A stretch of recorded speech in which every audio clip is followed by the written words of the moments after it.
My grace is sufficient for you, for my power is made perfect in weakness.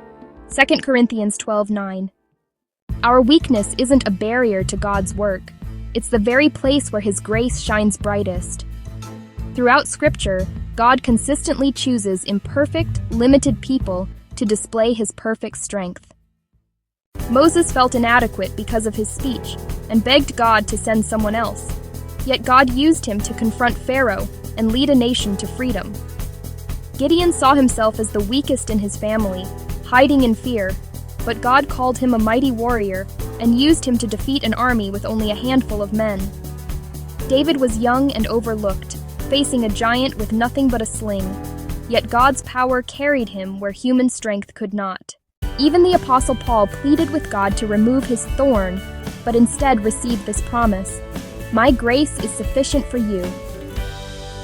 Paul learned that his limitations didn't disqualify him. They made room for God's power to be seen more clearly. The same is true for us. When we feel overwhelmed, unqualified, or weary, God is not distant. He is present, supplying grace moment by moment.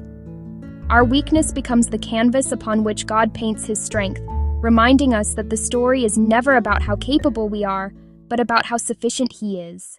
Grace doesn't remove every struggle, but it carries us through them. It steadies trembling hands, gives peace to anxious hearts, and provides just enough strength for today.